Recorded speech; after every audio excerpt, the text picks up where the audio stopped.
Thank you, Hannah. Thank you very much. My name is John Collins, and I'm an alcoholic. Hi, John. And thanks so much for the water. Sitting here on a bucket of ice. You probably already know this. What a great home group you guys have. I could tell when the readers walked up that they didn't start announcing their name, on the way to the lectern. They waited until they got up here and turned around and looked at the crowd and then addressed the crowd as, my name is John Collins and I'm an alcoholic, and I think that says a lot. I encourage the guys I work with to do it. Whether they do it or not, is a whole other issue. But thank you for the water. Thank you, Hannah, for asking me to come speak. Two guys rode down with me. What are y'all on death row back there? They've heard it enough. These two guys rode down with me from I picked them up in Chapel Hill on my way from Hillsboro. Two great guys that were willing to come down here. And Jim and Earl met us for dinner tonight. Thank you very much. That was great. We ate down at the diner downtown. And so a great welcome to Wilson. So my sobriety date is September the 9th, 1996. It was not my idea to get sober that day. I'll get to that in my story. My home group is the South Point group. We meet in Durham on Tuesday nights at 7:30, and we do some similar stuff. We have a step discussion 3 weeks of the month. We do a tradition discussion on the fourth Tuesday, and if there's a fifth Tuesday, we have an hour-long open potluck speaker, which we bring in a speaker from somewhere else and have a bunch of food and have fun. If we couldn't have fun here, I wouldn't be here. I'd be dead. So that's my home group. My sponsor, Jim Kitkowski, he's been my sponsor for 22 years now, and I still meet with him every Monday for lunch. He comes to Hillsboro. He's retired. He comes to meet me for lunch in Hillsboro. But if it's a holiday, I drive and go down towards Pittsburgh, meet him in Chapel Hill or somewhere closer, because it's great of him to continue to meet with me like that.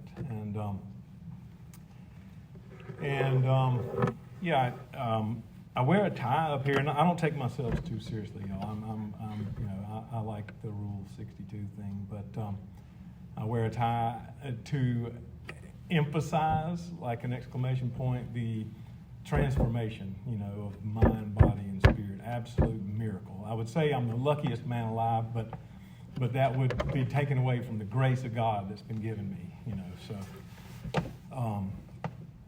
I wear a tie also because I was meeting a sponsee at a meeting one night, and he was speaking. I know he had a tie on the way there because he was coming from work, and he was a clerk at a hotel, and I said, "Where's your tie?" And he said, "Well, I don't have my tie with me." And my buddy from California was there and looked at him and said, "What do you mean you don't have your tie?" And the guy said, "Well, a lot of people speak and don't wear a tie." And I said, "Yeah, but they have a good story, right?" And he said, "Yeah." He said, "Well, your story sucks. Go get the tie." So if my story sucks tonight, at least I have, I wore a tie. So, I thought that was a funny little thing, but it's a true story. I started at the beginning. I was born a little bitty baby, and I was lying and crying from the very beginning. When I say I'm an alcoholic, what that means is I like to define it that when I drink alcohol, that I cannot reliably predict how much I'm going to drink, when I'm going to stop, or what I'm going to do. It's that simple, and it's progressive. That the ability. There were times, the book tells us that we could have quit, but who would have wanted to? Drinking solved all my problems. I did not have a drinking problem. I had a drinking solution. Drinking made life technicolor from black and white. It just made everything worthwhile. It became my primary purpose, to get inebriated and stay that way. And I would go to any lengths to do that. And I remember early on as a kid, my dad was one of 6 boys. I had one older brother. My dad was one of 6 boys. They grew up down in Myrtle Beach, and they liked to party. And they raised Cain down there. And I remember early memories of them and alcohol would be at the beach, during the summer at an oyster roast, and they'd be drinking beer, and I'd get sips of beer. I don't remember my first drink. I was drinking sips of beer, from very small, and it wasn't a big deal. And my mom didn't like it, but my dad was okay with it, and I remember my dad and his uncles and business partners and down there, and just red-faced, telling jokes and laughing and talking about a lot of theft and vandalism too, just to put it in point blank language. They were talking about shenanigans of growing up, but it was actually theft and vandalism, a lot of that stuff, and I listened to those stories and idolized that stuff, and I it seemed fun, and I pushed the envelope. I started at an early age, cutting corners. If you could get away with something, get away with it, and I would cut school. I mean, early on, I would get in trouble. I would cut up in class. I remember second grade shooting the teacher with paper clips while she was writing on the board, to get everybody to laugh. And I'd get expelled, and my parents started fighting against each other. Other early memories of alcohol in the home were my mom and dad fighting, and cussing and furniture breaking. I never saw either one strike each other, but Dad would have come home from a hunting or fishing trip or golf and had been drinking, and they would start arguing and fighting. And I remember tables flipping over, and I remember cowering in the corner saying, "This is crazy. I would never want to be like this." And I remember the police coming to the house 2 times as a kid. So my dad drank himself out of Carolina and went to the Army. I think we did that a lot back in the days. They did that with us alcoholics that were trying to manage our symptoms back in the day. And but I had some older cousins, and they drank a lot, and I started drinking. We started, I smoked pot in the 3rd grade with my brother's friend's older brother. We were with some guys going to a football game. These were middle school guys, and they had beer and weed and stuff. And my brother seemed scared, and I said, "I'll try it."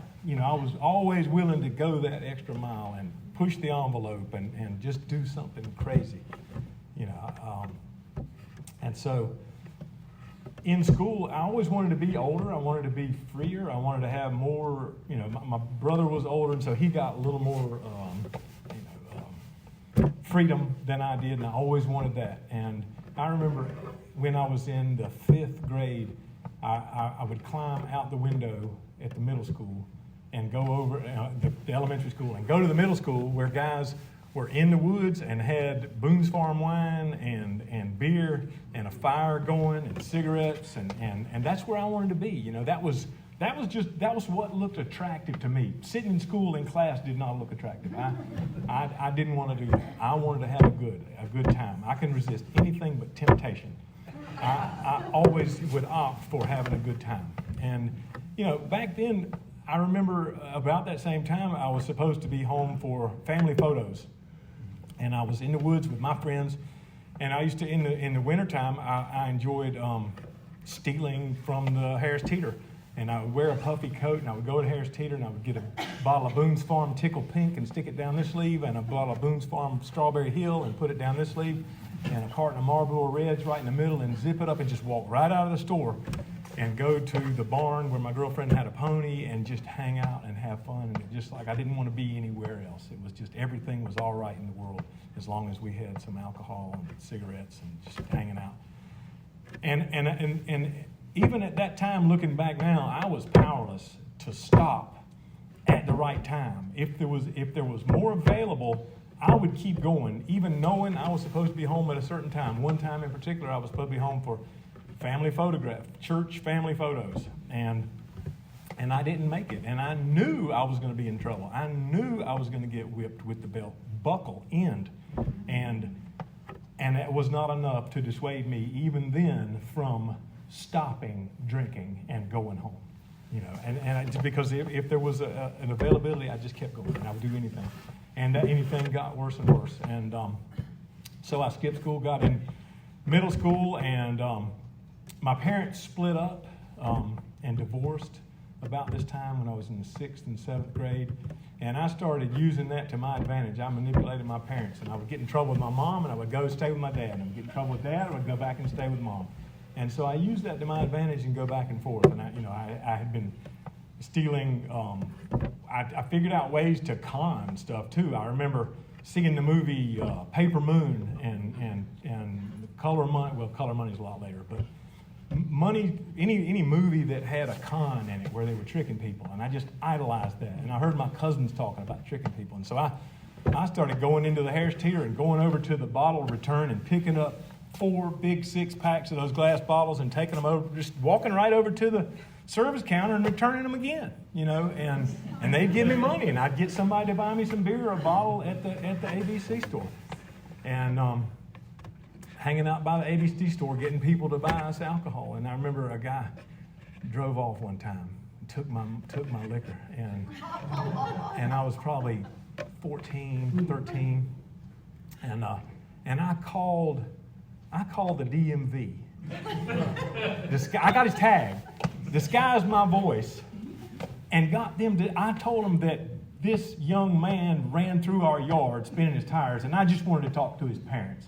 I'm 14, and got them to give me his address. And I would like to say I went over there and burned his car up, but I didn't do anything. I just knew where his house was, and I had a plan for revenge, but I never extracted it. If it wasn't for rigorous honesty, I could tell a lot of things from up here. But nothing really ever happened with that. But I thought that was pretty slick. And then Shelton Bond and I wanted to run away. I always wanted to be somewhere else. And so when I was 13, Shelton, Scott, and I stole Shelton's dad's prized Trans Am 400 with the shaker top, like Smokey and the Bandit. And I drove that thing to Daytona Beach, Florida from Charlotte. We were running away for good. I took my school books with me. I don't know why. I didn't like school. I didn't want to put the effort in. I do not get the concept of delayed gratification. Hence, part of my reason I will drink, and it changes the way I feel instantly. I didn't get, like, if you study hard in school today and delay that gratification, that your life can be way beyond your wildest dreams. No, I opt for door A. I want this, the absolute, right now in my hand, to feel different. And so we drove to Daytona Beach, Florida, but his dad, we didn't have GPS back then. We had the atlas in the middle school library, and we traced it, and too many people knew where we were going, and Shelton's dad found out, and he flew down there and found his car and staked it out, and took us. And again, Shelton went off to Camden Military Academy, and I don't know, I manipulated my parents against each other, and I didn't get in any trouble. But somewhere around that same time, it's all blurry back then, I think, from the drinking. But I was incarcerated when I was 14 for vandalism and stealing a bicycle. All I ever needed was transportation. It was early on, I would steal bicycles and motorcycles, dirt bikes, and no, just complete disregard for other people's property, and very morally flexible at a very early age. So I got arrested for stealing a bike and and for vandalizing the principal's car, and got put on juvenile probation, and my mom wanted to send me away to this school, and my dad didn't want to pay for it, and I didn't want him to, and so I got sentenced to 6 months at the Swannanoa Training School up in the mountains, and it was scary, I didn't think I belonged there, and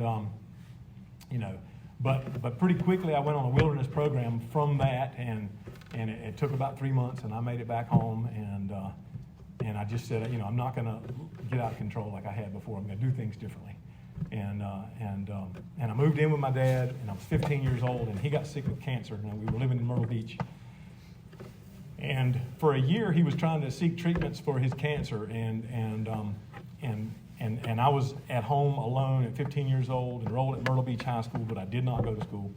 And I guess I was 14 when it started, and I was 15 when my dad passed away a year later. And I had been a checked out teenager. I did not go to school. I just drank and partied all the time.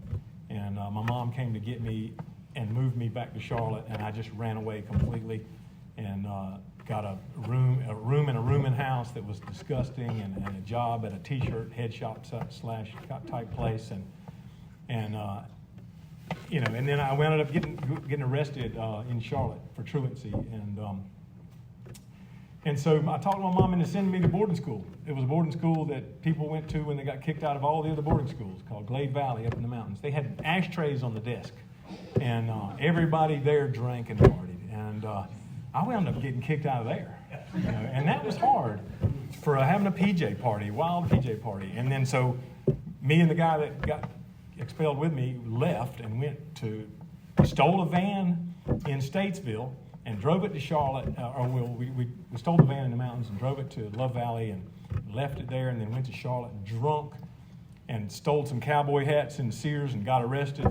And then the guys who had the van at their house, they blew it up and got caught with it and told the police. So I was 16 at this time and charged with felonious vehicle theft, and got put on probation to go to treatment.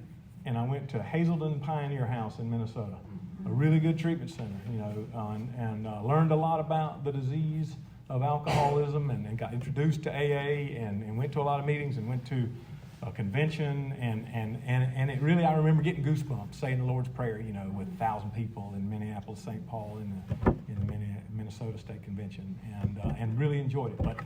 But I had that fear of missing out. My friends were back home; they were having a good time, and here I was up here, and I did not. I thought I had bad luck. That I wasn't a real alcoholic. That a real alcoholic was the person, the homeless people downtown Charlotte drinking out of paper bags and standing around a fire and sleeping under the bridges, and I just wasn't that. And so I went back home and I tried to enroll in school. I enrolled at UCLA.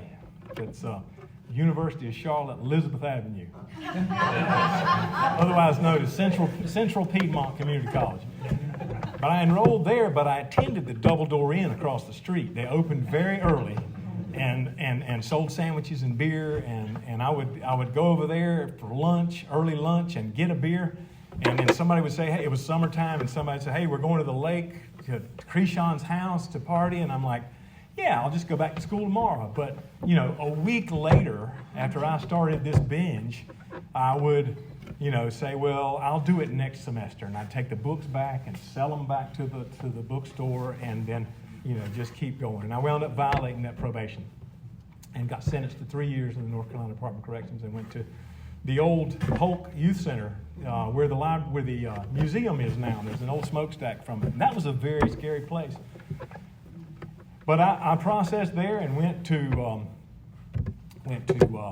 Sand Hills, not far from here. No, it's a good ways from here. But anyway, Cameron Morrison Youth Center. Got my GED there. I took the test and passed it. And then went to the bridge crew and was fighting fires up in the mountains for a while. And again, I figured out how to make the time go by faster. Reading mindless novels, drinking a little hooch every now and then, loaning money, learned how to gamble, just anything to make the time go by as fast. If it was a tape player, I just wanted to fast forward through that time, and that was my whole goal.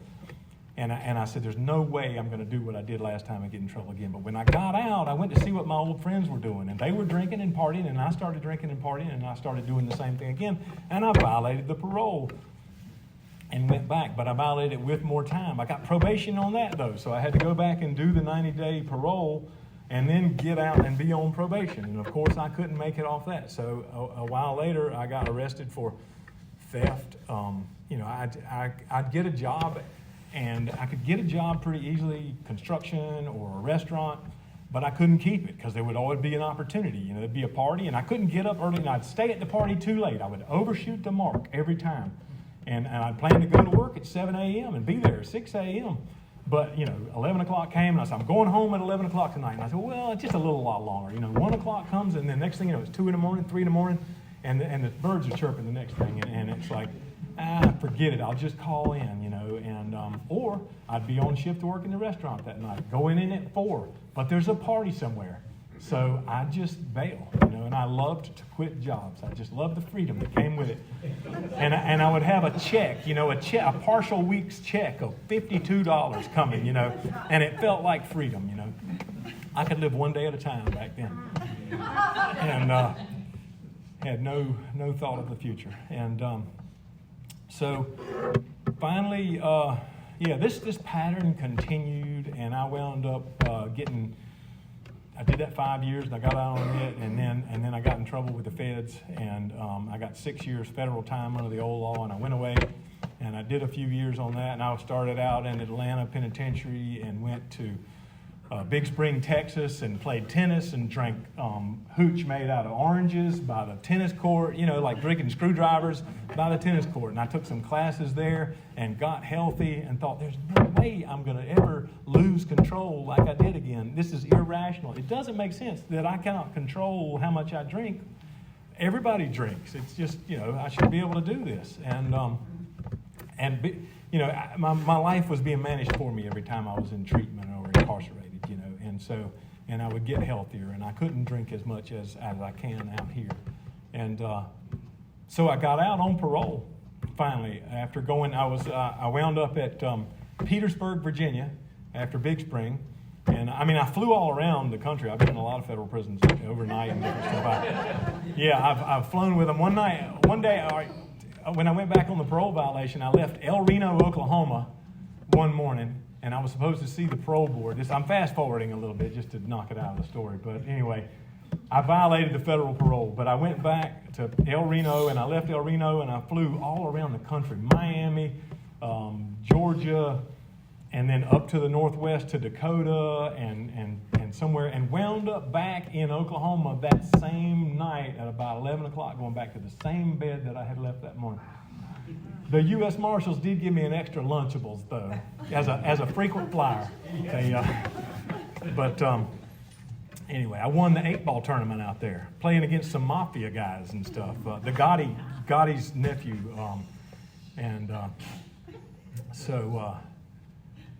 lot of fun. And it looked just like Alcatraz or something, with the pigeons flying the wall of metal bars and tears, like in a AC/DC video, if anybody's familiar with it. But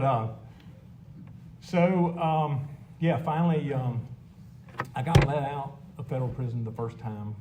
Spoiler alert, I went back. I already said that. But and I had a plan to do things differently. Every time I had gotten out, though, it was like I had done an experiment, like putting baking soda in vinegar. It fizzes every time, And for me, I had empirically proven that every time I got out of prison unchanged, that I could not do what I did before. I couldn't stop it, no matter how good a home plan I had, how much money I had, a job, a girlfriend, a place, everything. All the circumstances could be perfect, and I mess it up every time and start drinking and lose control of my drinking, and then all bets are off.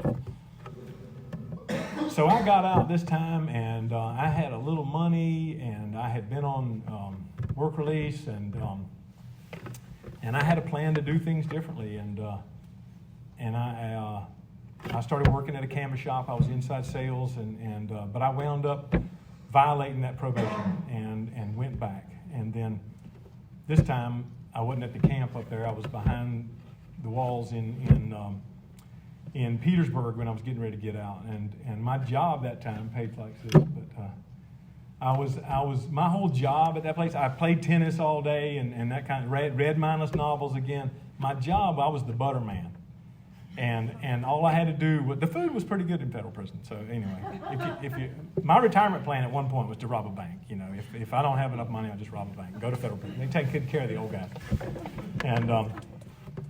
We had 2 Cornish game hens for Christmas dinner at El Reno. That was probably the best highlight, anyway. But my job was to put the butter trays on the salad bar, and that was all I had to do, was go whip a big block of butter and squeeze it into these little cups and make a couple racks of that. And I'd work about 2 hours every other week, and the rest of the time I was just goofing off, drinking, playing tennis, reading mindless novels. So I finally got out. I maxed out that sentence. I got out in December 1995, And it was the first time in my adult life I'd been out of prison, off probation, and off parole. And I rode the bus from Petersburg. I think they took me to Richmond, and I got on the bus, and at a bus stop I grabbed a long neck Budweiser, and I didn't think a thing about it. And it just seemed the only thing natural to me to do, to celebrate, getting out of prison. And I started drinking, and I went back to Charlotte, and I had this little sports car that I had to sell. I had a really good plan of how I was going to do things differently this time. And I went back to Charlotte, and I went to see my old friends. I was going to go live at the beach with my grandmother, who had fallen and needed someone there with her. So I had a new place to stay. I had a business plan. I was going to start this blind and drapery business that a friend of mine was going to kind of franchise for me from Charlotte. And I went back to Charlotte, and I wanted to sell that little sports car and get a van to do this business. And I went back, and I started drinking with my buddies one night.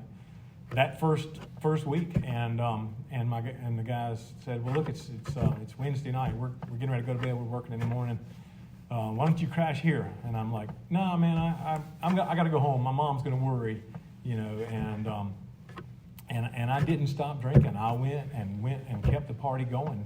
And for 9 months, I was bouncing in and out of jail, in and out of the crappy hotels, stealing the blankets out of the hotels to go sleep in the woods when I couldn't pay the $22 or whatever it was for another night, and freezing. Finally on September the 9th, 1996, I had become a hopeless, homeless, barefoot, shirtless, derelict, thieving, habitual felon, alcoholic. And they charged me this time finally with 5 counts of being a habitual felon, meaning that the state of North Carolina was through with me forever 5 times. But that is my sobriety date. It's pretty close to 7:30. I somehow, the gig was up, and I was suicidal and depressed and was facing a lot of time, and I didn't think that I would want to live after doing all that time.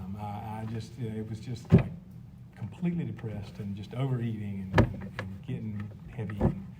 So I sat in jail for about a year and finally accepted a plea bargain to do 120 to 153 months in prison, 10 years day for day.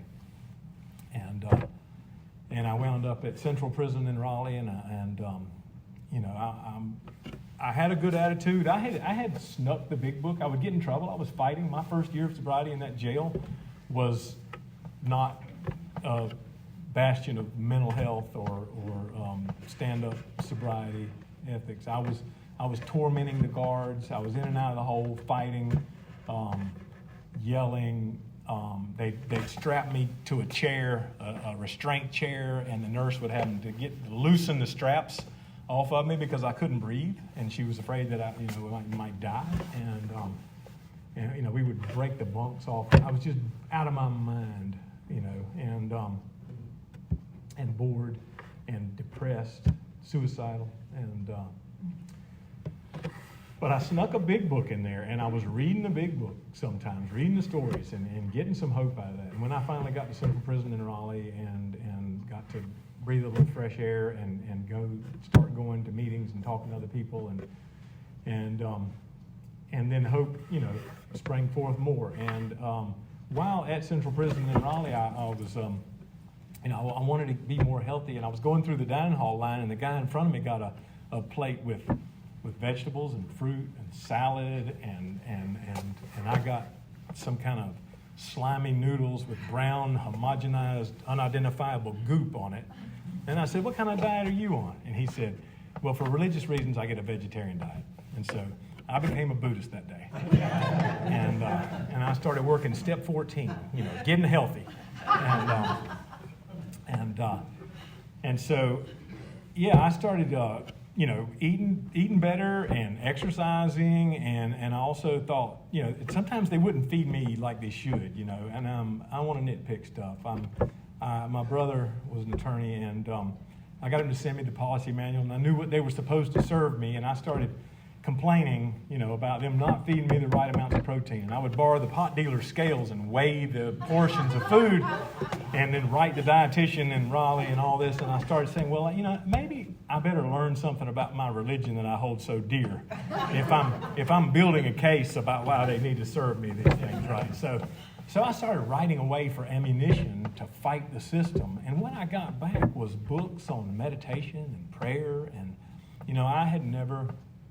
I'd been in and out of AA, in and out of treatments. I skipped over a lot of that. But I had been to treatment 5 times, good treatment centers to bad.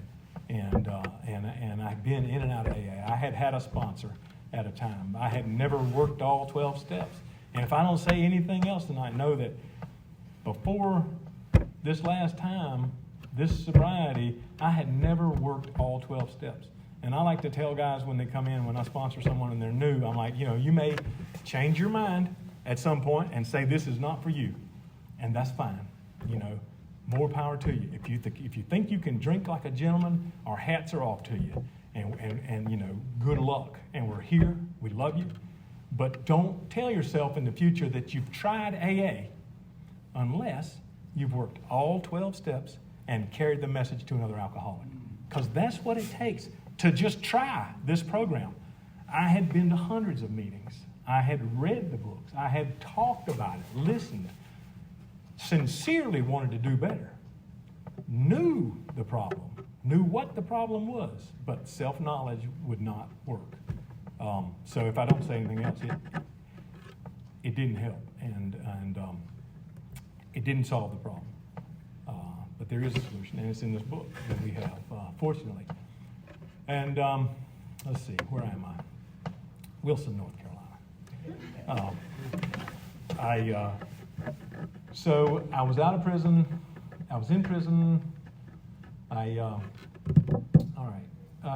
was at the Department of Corrections in Raleigh, and so I started writing away, and I got this information on meditation, and I started praying and meditating more. I had never really done much of the 11th step. All my prayers previously, I went to church as a kid, and when the Easter Bunny and Santa Claus got busted, everything else went out the window too. And so I didn't believe in much, except when the police were behind me or other foxhole type prayers. Nobody drives off a cliff and screams, "Oh, Big Bang Theory." I was definitely, I definitely had that deep belief in God deep down inside me, like it talks about in the big book. And so God tricked me with that diet to start listening to these things. And the chaplain at the prison didn't want me listening to these meditation tapes, and he took his tape player home, And so I had one donated, and he said, "You can't do that." I mailed it to Raleigh and said, "Oh, yes, I can." Anyway, I was still a jerk, but they sent it back and said, "Yes, you can," and it's donated. And so I was not going to miss a single day to go listen to those tapes when I could at that point. And I went and I listened to these meditation tapes, and I did the meditations, and they always ended in prayer, and I prayed, and then I would sit. So I started taking classes. When I was at Pasquotank after processing, there was great AA. I went down there to DART, and got in school after DART. DART is Drug Alcohol Recovery Treatment, which used to be a program in the Department of Corrections. It's just like a 90-day. I had done it years ago with Steve Mitchell down in Goldsboro at the end of a sentence. This was at the beginning, which was a lot better, to get people involved when they first get to prison so that I can do my time and change instead of getting out and fizzing every time. I empirically proved that if I don't change while I'm there, I'm doomed to do the same thing. It's the same thing if we come into AA. If we don't do the steps, we're not going to be changed. And I'm going to go out that freaking door, because if I don't have a solution, either alcohol or this spiritual solutions provided by Alcoholics Anonymous, I'm doomed. That's just me. So I started taking classes, at the prisons, and I started taking classes by correspondence. The North Carolina Department of Corrections has a program called Econo College where you can take for free correspondence classes from North Carolina State University and UNC Chapel Hill, and I started taking advantage of all of those and transferring to different prisons to take different classes. And when I finished HVAC school out at Pasquotank, and had a good AA program out there.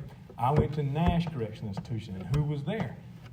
Page Wood, and he was coming in, bringing a solid message. This was back 1999, and I remember when he broke his collarbone mountain biking, and but he was still showing up, you know, and bringing a good message, suiting up and showing up, and I wound up getting transferred from there, and I went to Bunn, where I'm going to get to speak maybe in 2 weeks, Franklin Correctional Center, and then I transferred to Brown Creek Correctional Institution to go to an engineering program, and I was there for 2 years and met Carter down there, and a lot of good AA volunteers coming in, and I stayed sober, and then so I got an engineering degree down there, and also was taking a lot more classes. I was taking, I started that meditation practice, and I kept doing it the whole time. Every night I would sit on my bed and meditate for 20 minutes and just watch the breath. And I think it was vital for me to be able to do that, to learn how to train my mind to resist impulses and to listen for the still small voice of God. And my practice was just sitting on my bunk, being the weirdo in the dorm, sitting on my bunk, cross-legged, and watching the breath, just breathing in, breathing out, counting 1 when I breathe out, and focusing on the sensation of the air, the cool air going in and out, the spirit coming in and out, where the outer and the inner connects, and watching that breath and just focusing on that. And my mind will drift away. I've had people tell me, I can't meditate. My mind goes all over the place. That's the point. That's okay. The good news is, every time I bring the thought back, so the focus is try to watch the breath, and I'm thinking 1, and then, boy, that's a good hamburger steak. And then so when, I can't even count to 10, and I'm thinking about something that I'm going to do tomorrow, or something I did yesterday or today, whatever. Crazy stuff comes up. Once I notice it, and it doesn't matter when, all I do is just gently and without judgment bring it back. Just bring the focus back and start over at 1. Breathing in, 1. Breathing in, 2. Breathing in. All right, back to the next. But every time I bring the thought back, if we lift weights without gravity, we're not going to get any benefit from it.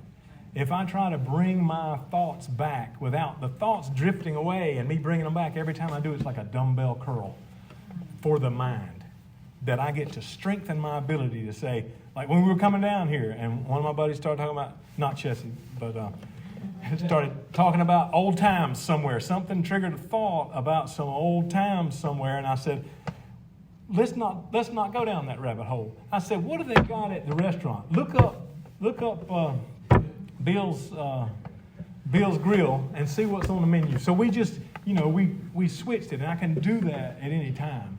And I think that helped me to keep from shooting myself in the foot in prison and going to the hole. And so I was able to stay in these educational programs and able to transfer to prisons that had programs that I could. So my goal was to go to Orange Correctional Center in Hillsborough, where there was a program called Econo College, where people could get out during the day and go to the University of North Carolina on campus and take classes. And I got there, but what was there was about 20 men streaming in the gate on Thursday night for AA, big time. And I was able to meet my sponsor, and we started another meeting after the big meeting where people went to sign the paper, called the Step Study. And the point of that was to go through the book and take all the actions, and for the men in prison to do the steps and sponsor others while in prison, so that we could change and have that spiritual awakening, that transformation, the miracle while in prison, so that when I get out, I don't have to fizz, that I don't have to do the same thing over and over. I can do something differently if I'm changed, but if I'm not changed, I'm doomed. So, and you've heard the definition of insanity: doing the same thing over and over, expecting different results. There's a more poignant one that goes, this insanity is being in a 12-step program and not working 12 steps. That's even crazier, because I did that for a long time. And so finally working these steps and all, I was able to through the, get some education and was able to, through another volunteer, get introduced to the CEO of an engineering firm in Hillsboro. I was coming up for work release, and I was able to, I was calling that place over and over asking, I'd like to get a job there, doing CAD or anything I can. I just want a chance. And they said, well, we need someone with 5 years of experience and this and that. And, I couldn't. But then one of the volunteers said, you call and you ask for Jim. Tell him I said that I think you guys should talk. And so the chaplain, I tried to get him, and he was a busy man. I finally got him on a Friday afternoon and gave him my pitch. I said, I'm John Collins. I'm in the prison over here around the corner from you guys. And but since I've been in, I've made a lot of changes, and I've got some education. I would just love an opportunity to come there and try to show you what I can do. And he said, can you be here Monday morning? And he gave me a job, and I'm still working there 21 years later. And that job that I got on work release, I'm now a civil engineering project manager in land development. And you can't get here without miracles, without participating in the miracles that come by just working, placing ourselves in the hands of God and following the dictates of a higher power and presently living in a new and wonderful world. I got out September the 9th, 1996. August. That's my sobriety date. I got out August 16th, 2006, and since then, I joined a home group while in prison. My sponsor started taking me out to the South Point group while in prison. I've been a home group member there for 22 years, and these days I get to go back to the prison. I would be there tonight. It's Thursday night, and there are guys there. One of my sponsees for sure, because they can't have a meeting if nobody's there. But he wanted to come here, but knew it was more important to go there and be sure that somebody came. And so what was done for me, I get to do for others. And we, on Tuesday nights, I'll go to the prison and pick someone up and take them, and we'll go out to a restaurant with a bunch of guys and eat and talk about life and work in this program in our lives. And had one guy get out today, and he called us on the way here. He's excited and going to a meeting tonight, and hitting a meeting the first day. I hit a meeting every day for a long time. I don't know how many, more than 90 and 90, not that that's a rule or anything, but, and I've also been able to use my deep, dark past as my greatest asset, not only in helping others recover, but I get to serve on various nonprofits that help people transitioning from prison, and there's a lot of do-gooders out there who have no idea what recovery is. There are church people who kill alcoholics by recommending they don't go to AA or something, which is just from not knowing. It's well intentioned, but so I get to bring some knowledge and help there, and my relationships are good these days. My relationship was very strained with my brother. Unfortunately, he didn't get sober, and he was an attorney in Wilmington, and successful with 2 kids, and he unfortunately shot himself and died last July. And since then, his daughter graduated from state in 3 years, and she's doing great. She's doing an internship at a treatment center in Charlotte this summer. My nephew, I don't have any kids. I got a lot of sponsees, and that's good. That's what I need. God knew what I didn't need. If I had a bunch of kids, I'd be one of those guys, I can't make it to the meeting tonight, my kids, whatever. No, my partner, Hannah, she's a black belt Al-Anon. If she goes to more meetings than I do, it's like there is no problem with that. So we're highly supported. I went to hear her speak last Friday, which is fantastic. And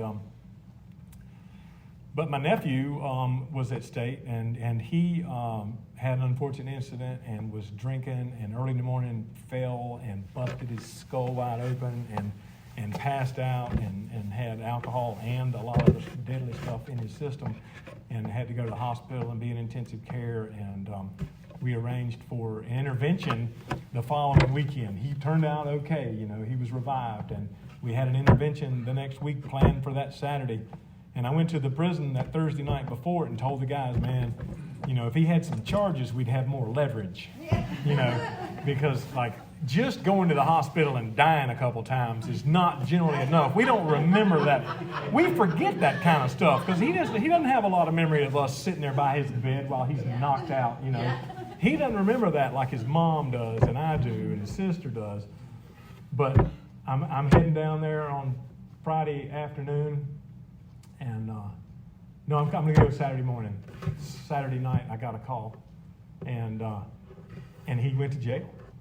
He assaulted his sister. He went out on the boat and got drunk and was fighting with his sister and assaulted her and went nuts. And then the police came to the house. He went back to the house and smashed the windows out and just attacked the house. My cousin was there and all kinds of stuff. He wound up going to jail finally, and we bailed him out Sunday morning, had the intervention then and drove him to Florida and got him in treatment. He's been sober about 4 months now and is doing good at a sober living in Charlotte. And so I get to participate in their lives too. And work is good. My only problems are in my head. You know, I really, a solitary self-appraisal is still way insufficient. You know, half the time at work I think, man, they're getting ready to let me go. You know, it'll be time for. They're just they're done with me. They're going to fire me. I'm childish, emotionally sensitive, and grandiose, and I think about myself a lot still. You know, without the extra correction of continuing to do this program, I'm going to drift off into self-centered self-pity, and I'll do that at work sometimes. And then come time for a review, and they talk about exemplary and all this stuff. They won't even critique me. You know, won't tell me it's. And they give me a raise and a bonus and a promotion. And it's just, how do you get here? You can't, except for the grace of God and working these steps. And life is amazing. I get to see my mom. I got to go stay with her while she had a knee replacement. We've got a good relationship these days. They're getting older. I'm getting older. And yeah, if I had a book, I'd read page 100. But yeah, if you follow the dictates of a higher power, you will presently live in a new and wonderful world, no matter what your present circumstances. And that's in prison, out here, from any kind of condition. You know, my problems are in my head. The main problem of the alcoholic centers in his mind, and it still does for me. So I need you guys to keep helping me one day at a time. Thanks for letting me share.